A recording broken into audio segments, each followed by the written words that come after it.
ഒരു ചോദ്യമുള്ളത്, ഗീതയിൽ പറഞ്ഞ യുദ്ധം വിശദീകരിക്കാമോ? തീർച്ചയായിട്ടും ഗീതയിൽ പറയുന്ന യുദ്ധം മാനസിക സംഘർഷം തന്നെയാണ്. ഈ യുദ്ധം എല്ലാവരെ സംബന്ധിച്ചും വളരെ പ്രധാനപ്പെട്ടത്.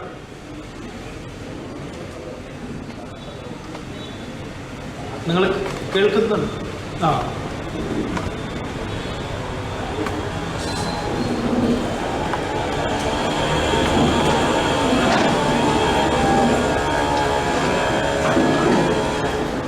നമ്മള് ഈ യുദ്ധം ഗീതയിലെ യുദ്ധം എന്ന് പറഞ്ഞാൽ ഇത് തന്നെ ഇപ്പൊ പറഞ്ഞല്ലോ, അതൊക്കെ ഗീതയുടെ യുദ്ധം തന്നെ. കാരണം ഈ വേദാന്തം നിങ്ങൾ കൈയടിക്കാൻ വേണ്ടിയല്ല. കാരണം ഇവിടെ നമുക്ക് ആകെ ആവശ്യമുള്ളത് മതചിന്ത എന്ന് പറയുമ്പോൾ മതം ഞങ്ങൾ വളരെ ഇതിൽ നിന്ന് മാറില്ല എന്ന് പറയും. സ്വാമിക്കും എളുപ്പത്തിൽ പറയാൻ പറ്റുന്നത് നിങ്ങളും ഇതിൽ നിന്ന് മാറുന്നില്ല എന്നുള്ളതാണ്. രണ്ടും മതം തന്നെയാണ്. അങ്ങനെ നോക്കിയാൽ നിങ്ങളും നാസ്തികം എന്ന് പറഞ്ഞാൽ മതം തന്നെയാണത്, അഭിപ്രായമാണത്. മതം എന്ന് പറഞ്ഞാൽ അഭിപ്രായം എന്നേ അർത്ഥമുള്ളൂ. നിങ്ങൾ നിങ്ങളുടെ അഭിപ്രായത്തിൽ ഉറച്ചു നിൽക്കുന്നു. സ്വാമി അങ്ങനെയല്ല. അത് തീർച്ചയായിട്ടും നിങ്ങളോട് പറയാം, വളരെ വളരെ സത്യസന്ധമായിട്ടാണ് പറയുന്നത്. ബ്രഹ്മസത്യം ജഗന്മിഥ്യ എന്നുള്ളത് ഒരു സ്റ്റേറ്റ്മെന്റ് ആണ്. അതായത് ഇതിൽ ജുബ്ബ എന്നത് ഇല്ലാത്തത് തന്നെയാണ്. ജുബ്ബ എന്ന് പറയുന്നത് തുണിക്ക് നമ്മൾ കൊടുത്തിരിക്കുന്ന ഒരു പേരാണ്. ഇതിൽ ഉള്ളതെന്ത് അതിനെക്കുറിച്ച് പറയുന്നതേ ഉള്ളൂ. ആത്യന്തികമായിട്ട് ഉള്ളതിനെ കുറിച്ച് പറയുമ്പം ഇപ്പൊ സ്വർണ്ണക്കടയിൽ ആഭരണങ്ങള്, വള, മാല, കമ്മല്, മോതിരം ഇതൊന്നും ഇല്ലാത്തതാണ്. ഉള്ളത് എന്താണ്? സ്വർണമാണ്. സ്വാമി എന്ന് പറഞ്ഞാൽ എന്താണ്? അതെ, സ്വാമി എന്ന് പറഞ്ഞാൽ യജമാനൻ എന്നേ ഉള്ളൂ. ഭാര്യയ്ക്ക് ഭർത്താവ് സ്വാമിയാണ്, കുട്ടികൾക്ക് അച്ഛൻ സ്വാമിയാണ്, ഓഫീസിൽ വർക്ക് ചെയ്യുന്നവർക്ക് ബോസ് സ്വാമിയാണ്. സ്വാമി ഒരു സംസ്കൃത പദമാണ്. സ്വാമി അപ്പോ അധ്യാപകൻ സ്വാമിയാണ്. ഇപ്പൊ ഗീതയിലെ യുദ്ധം എന്ന് പറഞ്ഞാൽ ഇതിന് അനുസരിച്ച് പറയാം. ഓ ആര് ആൾദൈവം എന്ന് പറഞ്ഞാൽ എന്താ ദൈവം അല്ലാത്തത്? നമ്മുടെ പക്ഷത്തില് മലത്തിലെ കൃമിയും അത് തന്നെയാണ്. മലത്തിൽ എഴയുന്ന കൃമി, ഈശാവാസ്യം ഇതം സർവം എന്നുള്ളത് ഒരു സ്റ്റേറ്റ്മെന്റ് ആണ്. ഇപ്പൊ ബ്രഹ്മസത്യം എന്ന് പറഞ്ഞു കഴിഞ്ഞാൽ ഇതിനെ ശേഷിച്ചാൽ എന്താണോ അതിന്റെ പേരാണ് ബ്രഹ്മം. കൃത്യമായിട്ടാ പറയുന്നത്. യദോ വാ ഇമാനി ഭൂതാനി ജായന്തേ യേന ജാതാനി ജീവന്തി യത് പ്രയന്തി അഭിസംവിശന്തി തദ് ബ്രഹ്മേതി. എവിടെ നിന്നാണ് ഇതൊക്കെ ഉണ്ടായത്? എവിടെയാണ് ഇതെല്ലാം നിലനിൽക്കുന്നത്? എവിടേക്കാണ് ഇത് വിലയിക്കുന്നത്? ഇപ്പൊ സ്വർണത്തിൽ നിന്നാണ് ആഭരണം ഉണ്ടായത്. സ്വർണത്തിൽ തന്നെയാണ് ആഭരണം നിലനിൽക്കുന്നത്. സ്വർണത്തിലേക്ക് തന്നെയാണ് ആഭരണം വിലയിക്കുന്നത്. അതിൽ ആഭരണം എന്ന് പറയുന്ന നാമവും രൂപവും അയഥാർത്ഥ്യമാണ്. അതുകൊണ്ട് ഈ പ്രപഞ്ചത്തിന്റെ യാഥാർത്ഥ്യ ബോധത്തോടു കൂടി പ്രപഞ്ചത്തെ കാണാൻ വേണ്ടിയിട്ട് അവർ പറഞ്ഞു എന്നുള്ളതേ ഉള്ളൂ. അത് സയൻസ് പറയുന്നുണ്ടല്ലോ, ഇലക്ട്രോണുകളെ കുറിച്ചും പ്രോട്ടോണുകളെ കുറിച്ചും. അപ്പൊ ഇലക്ട്രോണിനെ കുറിച്ച് പറയുമ്പോൾ പുസ്തകത്തെ കുറിച്ച് സയൻസ് പറയോ? ഇല്ലല്ലോ. സ്വാമി സിമ്പിൾ ആയിട്ടല്ലേ ചോദിക്കുന്നത്. ഇത് വേദാന്തി എന്തെങ്കിലും അടച്ചാക്ഷേപിക്കാൻ വേണ്ടി പറയുകയാണോ? അല്ല. പുസ്തകം എന്ന് പറയുന്ന നാമരൂപങ്ങളെ മാറ്റുന്ന സമയത്ത് നമുക്കതിലെ ഇലക്ട്രോണുകളെയും പ്രോട്ടോണുകളെയും കോർക്കിനെയൊക്കെ അതിനിപ്പോ നമ്മളെ ഈ ആധുനിക സ്വാമിമാര് ഇതപ്പോ നമ്മളിപ്പോ സയൻസ് കുറച്ച് പഠിച്ചു എന്നുള്ളത് ഇത് പഠിക്കാതെ വിഡ്ഢികളായിട്ടുള്ളവർ ഇത് വ്യാഖ്യാനം ചെയ്തിട്ടുണ്ട്. അതാണോ നിങ്ങൾക്ക് ആവശ്യം? അത് നമുക്ക് ബുദ്ധിമുട്ടാണ്. കാരണം നമ്മളിത് സയൻസുമായിട്ട് ചേർത്തിട്ടാണ് ഇതിനെ പഠിച്ചത്. കേട്ടില്ല? ഇടയ്ക്ക് നിന്നുള്ള ഉപചോദ്യങ്ങൾ ചോദിക്കരുത്. അല്ല, ഇത് പറഞ്ഞ നമ്മൾ അങ്ങനെ നമ്മുടെ മനോബുദ്ധികളെ നിങ്ങളെ പണയം വെക്കരുത്. നിങ്ങളും സ്വതന്ത്രമായി ചിന്തിക്കണം. സയൻസ് ഈ വസ്തുവിൽ ഇലക്ട്രോണും പ്രോട്ടോണും പറയുമ്പം ഇതിൽ പുസ്തകം എവിടെ സാറേ? നിങ്ങൾ പറയൂ, ഇതിൽ പുസ്തകം എവിടെയുള്ളത്?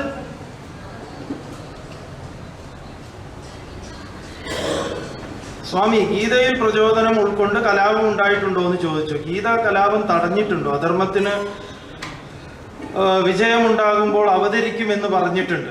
തീർച്ചയായിട്ടും ഇതൊക്കെ ശ്ലോകങ്ങൾ മര്യാദയ്ക്ക് നമ്മൾ മനസ്സിലാക്കാഞ്ഞിട്ടാണ്. യഥാ യഥാ ഹി ധർമ്മസ്യ ഗ്ലാനിർഭവതി ഭാരത അഭ്യുത്ഥാനമധർമ്മസ്യ തദാത്മാനം സൃജാമ്യഹം. യഥാ യഥാ ഹി ധർമ്മസ്യ ഗ്ലാനി ഭവതി. എവിടെ ധർമ്മത്തിന് ച്യുതി ഉണ്ടാകുന്നുവോ ഗ്ലാനി ഉണ്ടാകുന്നുവോ അവിടെ ഞാൻ അഹം ആത്മാനം സൃജാമി. നിങ്ങൾ ഇതാണ് കേൾക്കാത്തത്. ആത്മൻ ശബ്ദത്തിന് അഹം ആത്മാനം സൃജാമി എന്നാ ഗീതയിൽ പറഞ്ഞത്. ആത്മൻ ശബ്ദത്തിന് ശരീരമെന്നും മനസ്സെന്നും ബുദ്ധിയെന്നും ബോധമെന്നും. ഏത് കലാപവും ഉണ്ടാകുന്നത്, ഏത് കലാപവും വേൾഡ് ട്രേഡ് സെന്റർ തകർത്തത് ആ വേൾഡ് ട്രേഡ് സെന്റർ അവിടെയല്ല, മനുഷ്യ മനസ്സിലാണ്. ഏതൊക്കെയോ മനസ്സിലാണ്. ആ മനസ്സിൽ തന്നെ രൂപപ്പെട്ടിട്ടുണ്ട് അരുത് എന്ന്. ധർമ്മം അധർമ്മം എവിടെ ഉണ്ടാകുന്നുവോ അവിടെ തന്നെ വേണ്ട എന്ന് പറയുന്നുണ്ട്. ഇപ്പൊ തന്നെ നിങ്ങൾക്ക് ചില കുനിഷ്ഠ സ്വാമിയോട് ചോദിക്കണം എന്നുണ്ട്, വേണ്ട എന്ന് നിങ്ങളുടെ ഉള്ളിൽ നിന്ന് പറയുന്നുണ്ട്. അതെ, വേണ്ട എന്ന് പറയുന്നുണ്ട്. എവിടെയാണ് അധർമ്മം ഉണ്ടാകുന്നത് അവിടെ തന്നെ ധർമ്മം ഉണ്ടാവും. അഹം ആത്മാനം സൃജാമി. നമ്മളിൽ ഒരു അധർമ്മം ഉണ്ടാവും. ഒരാളുടെ ഒന്ന് മോഷണം നടത്തണം എന്ന് വിചാരിക്കുമ്പോൾ, ഒരു കല്ലെടുത്തെറിയണം എന്ന് വിചാരിക്കുമ്പോഴൊക്കെ വേണ്ട എന്ന് ആരോ പറയുന്നുണ്ട്. അതെപ്പോഴും നടക്കുന്നുണ്ട്. അല്ലാതെ പുറത്തുനിന്ന് ഒരാൾ കുതിരപ്പുറത്ത് വരുന്നു എന്നൊന്നും ഗീതയിൽ പറഞ്ഞിട്ടില്ല. അങ്ങനെ ആരെയും വ്യാഖ്യാനിച്ചിട്ടുണ്ട്, അങ്ങനെ ആരെങ്കിലും മനസ്സിലാക്കിയിട്ടുണ്ട് എങ്കിൽ അത് നിങ്ങളുടെ തെറ്റ്. ഗീത വളരെ കൃത്യമായിട്ട് പറയുന്നു, യഥാ യഥാഹി ധർമ്മസ്യ ഗ്ലാനിർഭവതി ഭാരത. അതിന് ചിലർ വ്യാഖ്യാനം ചെയ്ത് ഭാരതത്തിൽ എന്നാണ്. എന്താ ഇതിനൊക്കെ പറയുക? മധ്യ മഹാഭാരതം, മഹാഭാരതം തന്നെ മധ്യത്തിലാണ് എന്നൊക്കെ പറഞ്ഞപ്പോ എന്താ ചെയ്യുക? കേൾക്കുമ്പോൾ അങ്ങനെ തോന്നി. ഭാരതം എന്ന് പറഞ്ഞാൽ അർജുനെ സംബോധന ചെയ്തതാണ്. ഹേ അർജുന, യഥാ യഥാഹി ധർമ്മസ്യ ഗ്ലാനിഹി ഭവതി. എവിടെയാണോ ധർമ്മത്തിന് ഗ്ലാനി ഉണ്ടാകുന്നത് അവിടെ ഞാൻ അവതരിക്കുന്നു എന്നാണ്. ഇത് മനുഷ്യ മനസ്സിൽ തന്നെ അരുത് എന്ന്. ആ അരുതിനെ ഒന്ന് കാണിച്ചു കൊടുക്കുക എന്നുള്ളത് ഗീതയുടെ ധർമ്മം.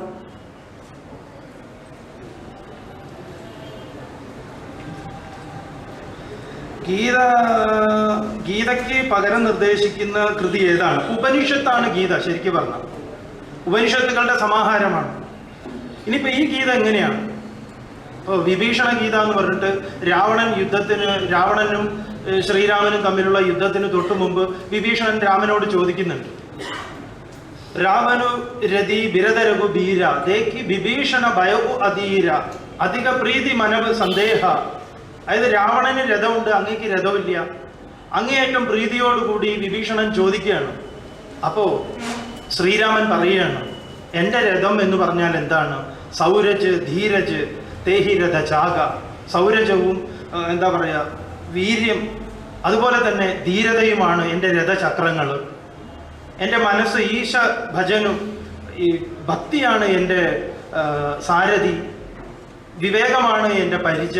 എല്ലാ മൂല്യങ്ങളെയാണ് തൻ്റെ ആയുധമായിട്ട് പറയുന്നത്. ആ മൂല്യങ്ങളുമായി ഞാൻ വിരുദ്ധമായിട്ടുള്ള അധർമ്മത്തെ എതിർക്കുന്നു. അപ്പൊ നമുക്കും അത് വേണം. ഗീത അതാണ് പറഞ്ഞത്.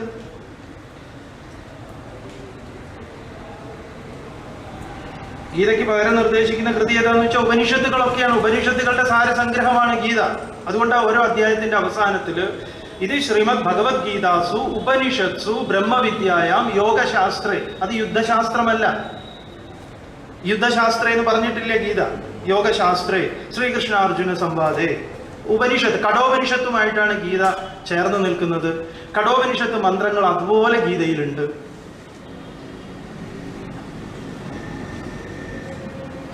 താങ്കൾ എന്തിനാണ് സ്വന്തമായി സ്വാമി സ്വാമി എന്ന് വിളിക്കുന്നത്? സ്വാമി അത് എന്താ ഇങ്ങനെയൊക്കെ പറയും?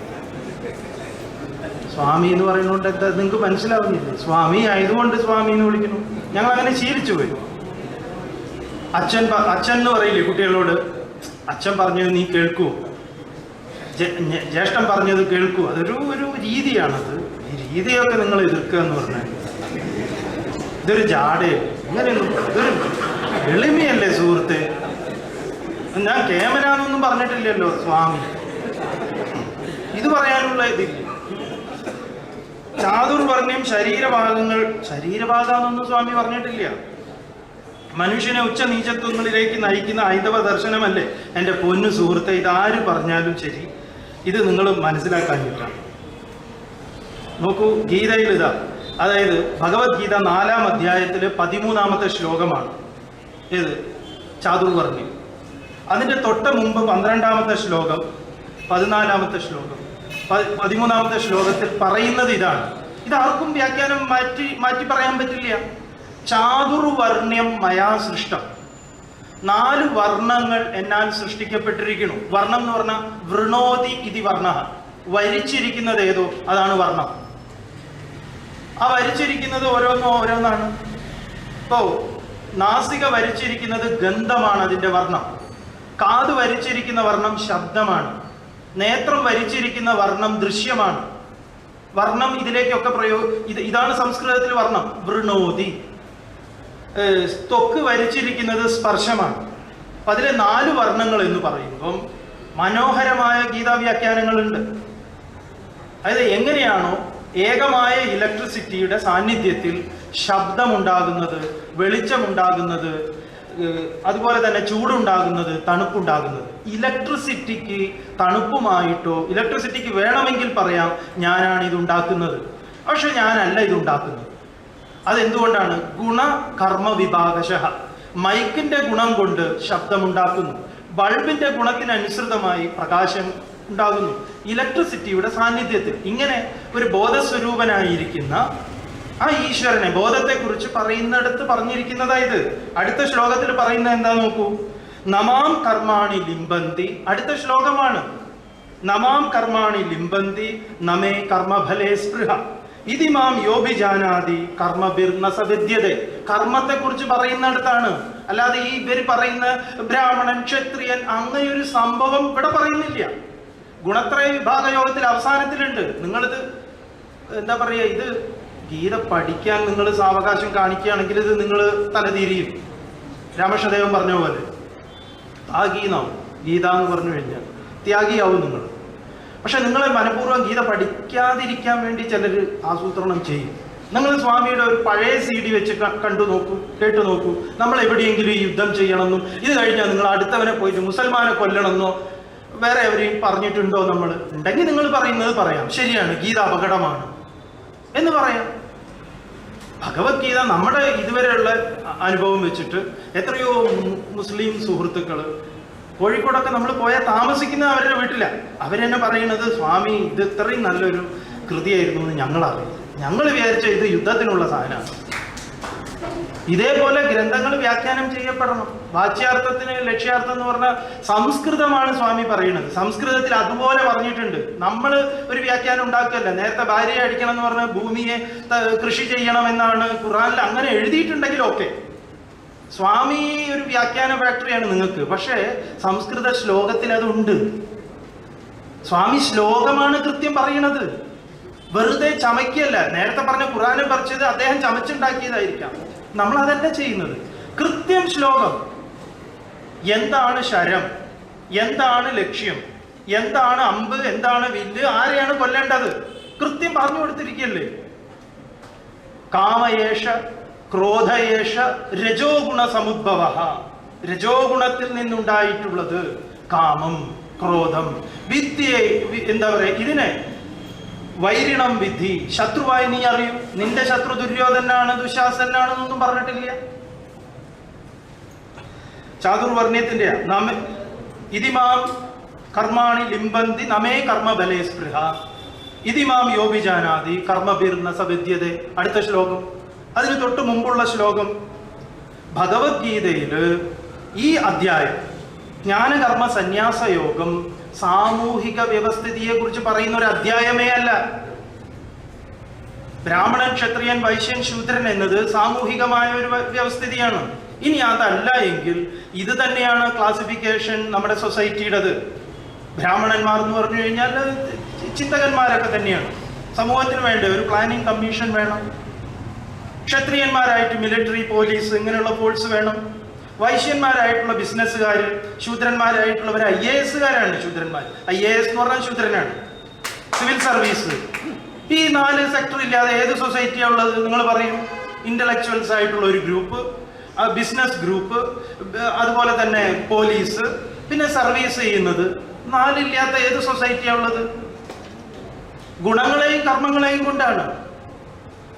അതേപോലെ അദ്ദേഹം പറഞ്ഞ ഒരു കാര്യം, ഞാൻ വീട്ടിൽ പോകുമ്പോൾ തീർച്ചയായിട്ടും അടിസ്ഥാനമായിട്ട് നമ്മളൊന്നുമല്ല.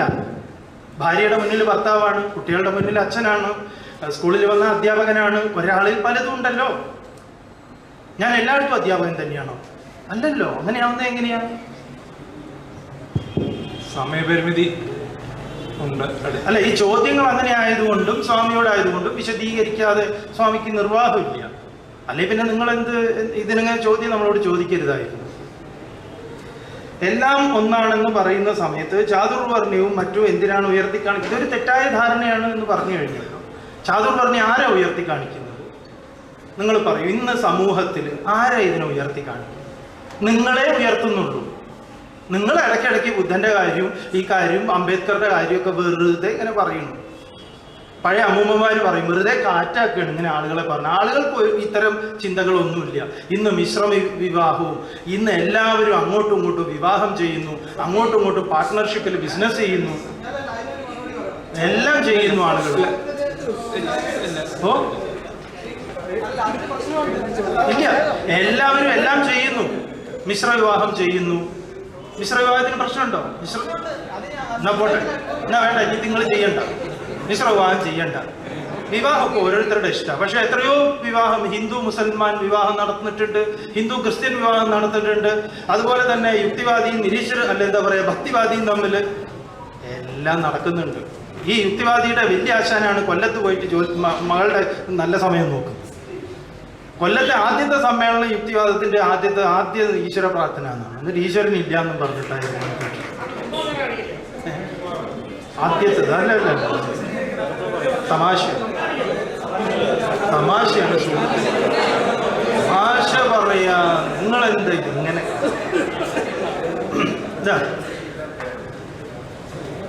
ദൈവം ഒന്നാണ്. ഇത് ശബ്ദങ്ങൾ ഒരുപാടുണ്ട്. ഇപ്പൊ ഈശ്വരൻ, ദൈവം, ഭഗവാൻ, ബ്രഹ്മം, ബോധം. സംസ്കൃതത്തിന്റെ ഒരാൾ ഇവിടെ ഉണ്ട്. അദ്ദേഹം തന്നെ പറയുന്ന നമുക്ക് തോന്നുന്നു. കാരണം സ്വാമി പറയുന്നത് തെറ്റാണ്. സമയപരിമിതി ഉണ്ട്. സമയം ചുരുക്കി 3 മിനിറ്റ് ഉണ്ടാവും. എങ്ങനെയാ ഇതിനിപ്പോ ഈ ദൈവം എന്നുള്ളത്? അല്ല, ദിവ ദ്യോതനെ, പ്രകാശം, അതാണ് ദൈവം. ഭഗവാൻ എന്ന് പറഞ്ഞാൽ ഭഗകളുള്ളവൻ. ഐശ്വര്യസ്യ സമഗ്രസ്യ ധർമ്മസ്യ യശശ്രിയ വൈരാഗ്യസ്യാധ മോക്ഷസ്യ ഷണ്ണാം ഭഗ ഇതീരിണ. ഭഗവാന്റെ വിഗ്രഹമാണ്. ഉത്പത്തിം ച വിനാശം ച ഭൂതാനാം അഗതിം ഗതിം വേത്തി വിദ്യാം അവിദ്യാം ച സവാച്യോ ഭഗവാൻ ഇത്. അവനാണ് ഭഗവാൻ. ഈശ്വരൻ എന്ന് പറയുമ്പോൾ സമഷ്ടി കാരണ ശരീര അഭിമാനി ഈശ്വര ഇത് ഉച്യതേ. ഇങ്ങനെ വേദാന്തത്തിലെ ചില പ്രയോഗങ്ങളുണ്ട്. നമ്മളത് വേണ്ടത്ര രീതിയിൽ മനസ്സിലാക്കാതെ നമുക്കതിൽ സംശയങ്ങൾ ഉണ്ടായിട്ടുണ്ടെങ്കിൽ നിങ്ങൾ അത് പഠിക്കാൻ തയ്യാറാവണം. സയൻസിലെ സംശയങ്ങളെ പോലെ. പൂണൂലിനെ അഴിച്ചു മാറ്റി പൂർവ്വ വേദാന്തങ്ങളെ മാറ്റി അദ്വൈത ദർശനം ശങ്കരൻ നൽകിയിട്ടു. എന്തിനാ മനുഷ്യരെ വേർതിരിച്ച് കാണുന്നു? ഹിന്ദു സംഭാഷണത്തിൽ ഒന്നായിട്ട് നിൽക്കാൻ കഴിയില്ല. ഹിന്ദുക്കൾ ഒന്നായിട്ട് നിൽക്കണമെന്നൊന്നും സ്വാമിക്ക് അഭിപ്രായമില്ല. എല്ലാവരും ഒന്നാവണം. അങ്ങനെ ഒരു ഏതെങ്കിലും ഒരു ഇതല്ല. നമ്മളൊക്കെ ഒന്നാണ്. അതല്ലേ വേണ്ടത്. ഹിന്ദു എന്നുള്ള പൂണനൂല് എന്ന് പറയുന്നത് ബ്രഹ്മസൂത്ര 3 അക്ഷരങ്ങളാണ്. ആ ഉ മാ എന്ന് പറയുന്ന അക്ഷരത്തെ പ്രതിനിധാനം ചെയ്യുന്നതാണ് ഈ പൂണൂല്. വ്യക്തമായിട്ട് ശാസ്ത്രത്തിലുണ്ട്. ഈ രൂപങ്ങളൊക്കെ തന്നെ കൗസ്തുഭ വ്യപദേശേന. കൗസ്തുഭം എന്ന് പറഞ്ഞാൽ എന്താണ്? ശ്രീവത്സം എന്ന് പറഞ്ഞാൽ എന്താ? ശംഖ് എന്താണ്? ചക്രം എന്താണ്? ഗദ എന്താണ്? പത്മം എന്താണ്? അതിന്റെയൊക്കെ സിമ്പിളായിട്ടാണ് നമ്മൾ ഈ കാതിൽ 15 മിനിറ്റ്. നരേന്ദ്രമോദി ഗുജറാത്തിൽ നിരപരാധികളെ കൊന്നത് എന്തിന്? എന്താ ഇതിനൊക്കെ അത്തരം ചോദ്യങ്ങൾ ആവശ്യമില്ല. അത്തരം ചോദ്യങ്ങൾ മറുപടി വേണമെന്നോ? വേണ്ട. നമ്മുടെ അറിവിൽ മോദി ആരെയും കൊന്നതായിട്ട് നമുക്കറിയില്ല. ഉണ്ടെങ്കിൽ അദ്ദേഹം അകത്ത് കിടക്കും. സ്വാമിയുടെ വർണ്ണം ഏതാണ്? നമുക്ക് വർണ്ണമൊന്നുമില്ല. നോക്കൂ, ശങ്കരാചാര്യ സ്വാമികൾ ഒരു കൃതി എഴുതിയിട്ടുണ്ട്. അതിലൊരു കുട്ടിയോട് ചോദിക്കുകയാണ്, നീ ആരാണ്? അവനോട് ചോദിക്കുകയാണ്, കസ്ത്വം ശിശോകസ്യ കുതോസി ഗന്ധ കിം നാമധേത്വം കുത ആഗതോസി ഏതന്മയോക്തം വധചാർഭകത്വം മത് പ്രീതയെ പ്രീതി വിവർദ്ധനോസി. മോനെ, നീ ആരാണ്? നിന്റെ പേരെന്താണ്? നീ എവിടെ നിന്ന് വന്നു എന്ന്. അതിനവൻ പറയുന്ന ഉത്തരവുണ്ട്. അതാണ് നമ്മുടെ വർണ്ണം. നാഹം മനുഷ്യോ ന ച ദേവയക്ഷോ ന ബ്രാഹ്മണ ക്ഷത്രിയ വൈശ്യശൂദ്രാഃ ന ബ്രഹ്മചാരി ന ഗൃഹീ വനസ്ഥഃ ഭിക്ഷുർന ചാഹം നിജബോധരൂപഃ അഹം ബോധസ്വരൂപഃ. ഞാനും അത്, നിങ്ങളും അത്. ബാക്കിയൊക്കെ ഉറങ്ങുമ്പോൾ നമ്മൾ എന്തെങ്കിലും ആണോ? ഞാൻ യുക്തിവാദിയാണെന്നോ നിരീശ്വരവാദിയാണെന്നോ ഒക്കെ പറഞ്ഞിട്ടാണോ നമ്മൾ ഉറങ്ങുന്നത്? പൂർണ്ണ നിദ്രയിൽ ഏതൊരു ആനന്ദത്തെയാണോ അറിയാതെ നമ്മൾ അനുഭവിക്കുന്നത്, അതിനെ ഉണർന്ന് അനുഭവിക്കുന്ന ഒരവസ്ഥ. ബാക്കി എല്ലാം ദ്വന്ദ്വങ്ങളാണ്. എല്ലാ ദ്വന്ദ്വങ്ങളെയും, ഇതൊന്നുമല്ല. ഞാൻ ബ്രാഹ്മണനല്ല, ക്ഷത്രിയനല്ല, ശൂദ്രനല്ല, വൈശ്യനല്ല, ബ്രഹ്മചാരിയല്ല, ഗാർഹസ്ഥ്യനല്ല, വാനപ്രസ്ഥനല്ല, സന്യാസിയല്ല, ഇതൊന്നുമല്ല. സമയപരിമിതി മൂലം വേദം കേട്ട ശൂദ്രന്റെ ചെവിയിൽ ഈ ഉരുക്കി ഒഴിക്കണം. ഇത് എവിടെയെങ്കിലും ഇങ്ങനെ ഉരുക്കി ഒഴിച്ചിട്ടുണ്ടോ എന്ന് നമുക്കറിയില്ല. ഭഗവത്ഗീത വ്യാഖ്യാനങ്ങൾ, ലോകത്തിലെ ഏറ്റവും കൂടുതൽ വ്യാഖ്യാനങ്ങൾ ഉള്ളത് ഗീതയ്ക്കാണ്. പല ഭാഷയിലേക്ക് അത് മൊഴിമാറ്റം ചെയ്യുകയല്ല, അതിന്റെ ട്രാൻസ്ലേഷൻ. എന്തുകൊണ്ട് ഇത്രയും ട്രാൻസ്ലേഷൻ? എല്ലാ ചോദ്യങ്ങൾക്കും ഉത്തരം പറയണമെന്നില്ല. സമയം പറയുന്നല്ലേ, ചോദ്യം വായിക്കുന്നല്ലേ ഇല്ല. കാരണം ഇതൊക്കെ നിങ്ങൾ ഒന്ന് ഗീത കേൾക്കാൻ, സാവകാശം ഒന്ന് ഇരുന്ന് കേൾക്കണം എന്ന് സ്വാമിയുടെ ഒരു അഭ്യർത്ഥന. നിങ്ങൾ ആദ്യം എന്താ പറയുക, മുൻവിധിയായിട്ട് ഇത് കേൾക്കരുത്. സ്വാമി ഒറ്റ ഒരു ഉദാഹരണം പറഞ്ഞ് അവസാനിപ്പിക്കാം. ചിന്മയാനന്ദ സ്വാമികൾ ഗീത പറയുമ്പോൾ പറയാറുണ്ട് ഒരു ഉറുമ്പിൻ്റെ കഥ. ഉറുമ്പിനെ നേരെയാക്കാൻ വേണ്ടിയിട്ട് മറ്റൊരു ഉറുമ്പ് കൊണ്ടുപോയപ്പോൾ ആ ഉറുമ്പ് ചോദിച്ചു, നീ എവിടെയാണ് താമസിക്കുന്നത്? അപ്പോൾ അത് പറഞ്ഞു, ഞാനിങ്ങനെ ഈ ഉപ്പുകുന്നിലാണ് എന്ന് പറയാം. അതാണ് നീ ഇങ്ങനെ ഇരിക്കണം, നീ എൻ്റെ കൂടെ വാ, പഞ്ചസാരക്കുന്നിൽ താമസിക്കും, അവിടെ നിനക്ക് ഞാൻ എന്നെ പോലെ ആക്കാമെന്ന് പറയും. അങ്ങനെ അവർ രണ്ടുപേരും പോയി. ഉപ്പുകുന്നിലെ ഉറുമ്പ്, പഞ്ചസാരക്കുന്നിലെ ഉറുമ്പുമായി. പക്ഷേ ഈ പഞ്ചസാരക്കുന്നിലെ ഉറുമ്പ് അതിനെ കുറേ ശ്രമിച്ചിട്ടും അതിന് യാതൊരു മാറ്റവും ഇല്ല. അവസാനം ഡോക്ടറെ അടുത്ത് പോയി. ഡോക്ടർ ഈ ഉറുമ്പിനെ ഒന്ന് പരിശോധിച്ചു. നോക്കുമ്പോൾ അതിൻ്റെ വായ്ക്കകത്ത് ഉപ്പുണ്ട്. ഈ വായ്ക്കകത്ത് ഈ ഉപ്പ് വെച്ച് പഞ്ചസാര ആ മാധുര്യം നുകരാൻ ശ്രമിച്ചാൽ നടക്കില്ല. അതുകൊണ്ട് നിങ്ങളുടെ മുൻവിധിയാകുന്ന ഉപ്പുകല്ല് വെച്ചുകൊണ്ട് ഭഗവത്ഗീതയെ സമീപിച്ചു കഴിഞ്ഞാൽ നിങ്ങൾക്ക് അതിൽ നിന്ന് ഒന്നും കിട്ടും. മുൻവിധി മാറ്റി